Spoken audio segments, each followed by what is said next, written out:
Hello everyone, I'm Fan, your ESEGAS exploration guide. After completing calibration in our gas analyzer, we must perform maintenance to replace the gas with air. The CO calibration is finished, so we turn off the CO cylinder.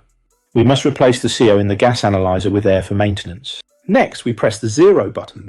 Then we press the Enter button with the air on the interface. As you can see, the silver ball is blowing up, which means the air is filling up the gas cell.